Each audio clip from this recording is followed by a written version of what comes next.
Today, our lesson will come from Brown Girl Dreaming by Jacqueline Woodson.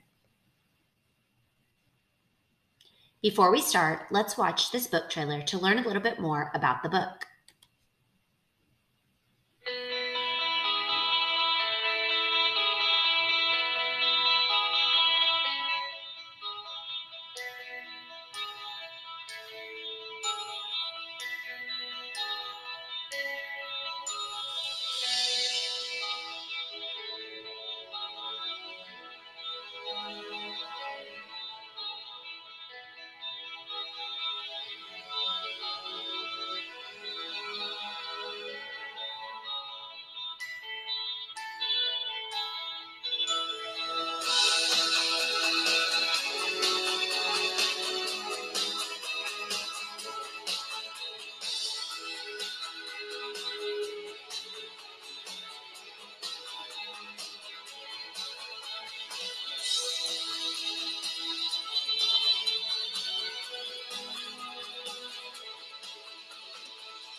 Sometimes. There is only one other house on our block where a father doesn't live. When somebody asks why, the boy says he died. The girl looks off down the block, her thumbs slowly rising to her mouth. The boy says, I was a baby, says she doesn't remember him, and points to his silent sister. Sometimes I lie about my father. He died, I say, in a car wreck. Or he fell off a roof. Or maybe he's coming home soon, next week, and next week, and next week. But if my sister's nearby, she shakes her head, says she's making up stories again, says we don't have a father anymore, says our grandfather's our father now, says sometimes it's the way things happen. Let's take a look at the close reading directions. It says mark the words Woodson and her sister say out loud in lines 9 through 23 of Sometimes. So by now I'm noticing that the author uses italics instead of quotation marks to set off dialogue. As I read the second stanza of Sometimes, I notice and mark the words that the author and her sister sometimes say. Then it says question. What can you tell about Woodson from these lines? And what can you tell about her sister? Go ahead and record your thinking to this question now.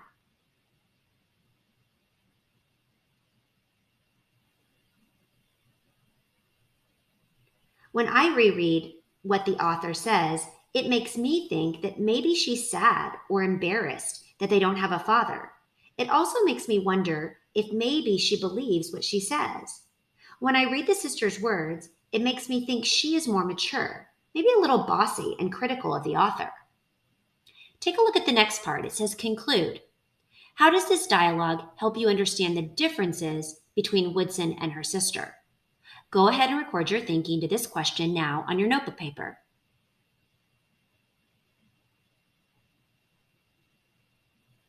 I can conclude that when the sister corrects the author and says that she's making up stories, the sister is more sensible and realistic, whereas the author seems immature and not quite understanding of their situation. Let's go ahead and move on to the next poem. Uncle Robert. Uncle Robert has moved to New York City. I hear him taking the stairs 2 at a time, and then he is at our door, knocking loud until our mother opens it, curlers in her hair, robe pulled closed, whispering, It's almost midnight. Don't you wake my children. But we're already awake, all 4 of us, smiling and jumping around my uncle. What'd you bring me? Our mama shushes us, says, It's too late for presents and the like, but we want presents and the like. And she, too, is smiling now, happy to see her baby brother who lives all the way over in far Rockaway, where the ocean is right there if you look out your window. Robert opens his hand to reveal a pair of silver earrings, says to my sister, This is a gift for how smart you are. I want to be smart like Dell. I want someone to hand me silver and gold just because my brain clicks into thinking whenever it needs to, but I'm not smart like Dell. So I watch her press the silver moons into her ears. I say, I know a girl 10 times smarter than her. She gets diamonds every time she gets 100 on a test. And Robert looks at me, his dark eyes smiling, asks, "Is that something you made up, or something real?" In my own head, it's real as anything. In my head, all kinds of people are doing all kinds of things. I want to tell him this, that the world we're living in right here in Brownsville isn't the only place. But now my brothers are asking, "What'd you bring me?" And my uncle is pulling gifts from his pockets, from his leather briefcase, from inside his socks. He hands my mother a record, a small 45, James Brown, who none of us like because he screams when he sings. But my mother puts it on the record player, turned way down low, and then even us kids are dancing around. Robert's showing us the steps he learned at the Far Rockaway parties. His feet are magic, and we all try to slide across the floor like he does, our own feet, again and again, betraying us. "Teach us, Robert," we keep saying. "Teach us." Let's go ahead and do some close reading of this poem. On your notebook paper, write Uncle Robert to show your thinking about this poem. Let's look at the close reading directions. It says annotate. Mark details in lines 15 through 23 of Uncle Robert that show what the poet is thinking. As I read lines 15 through 23, I notice and highlight what the speaker says she wants, what she believes about herself, and what she says to her uncle. The question says, why might the poet have included these details? Go ahead and record your thinking to this question now. I notice that the poet admits that she wishes she would get attention for being smart as her sister does, but she doesn't believe that she is as smart. Also, she wants to point out to her uncle that there are other people smarter than her sister. This tells me that she is jealous of her sister and insecure about her own intelligence. Then it says conclude. What do these details suggest about the poet's character? Go ahead and record your thinking to that question now. These details show me that the speaker believes her life would be better if she were smart like Dell, and explain part of her motivation to cope by making up stories. Remember that when we read, we like to think about characters' motivation. It helps us understand them better. So when we think about why she's doing this, we can understand her motivation behind it.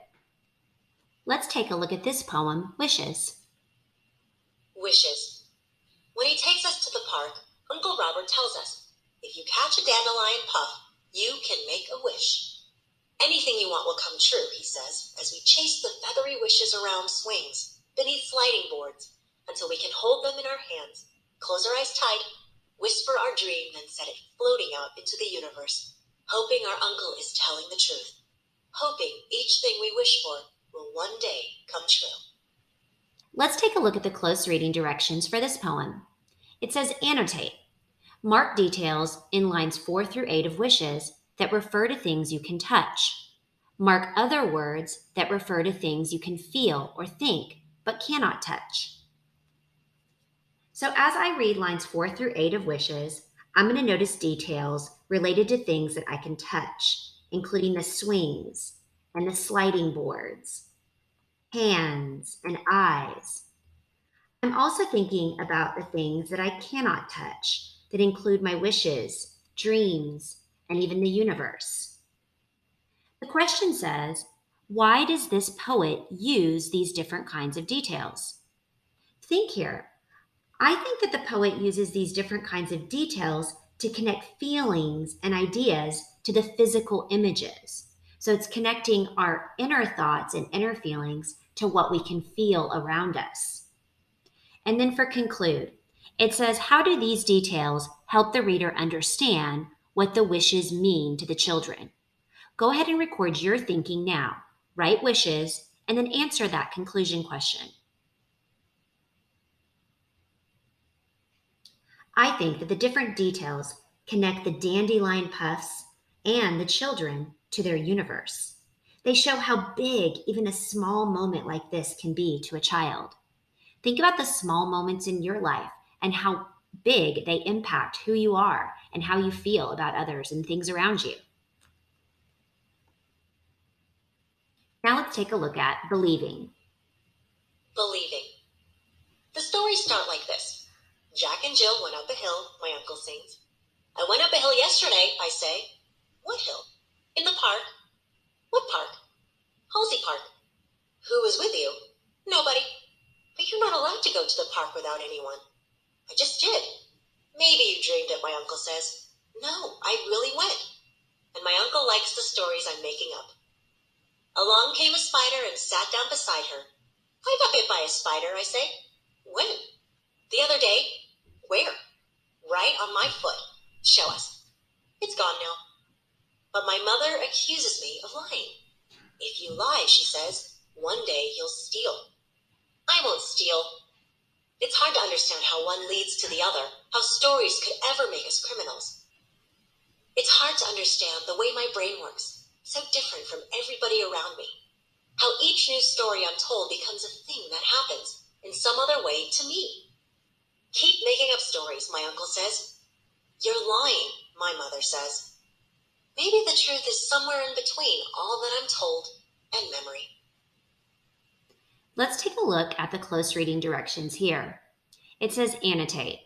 In lines 28 through 28, 23 through 38 of Believing, mark words that show how the poet's mother reacts to her stories. Then mark words that show how her uncle reacts. So let's go ahead and take a look closely at this. We see how her mother reacts, accuses her of lying. Then we see how the uncle reacts, keep making up stories.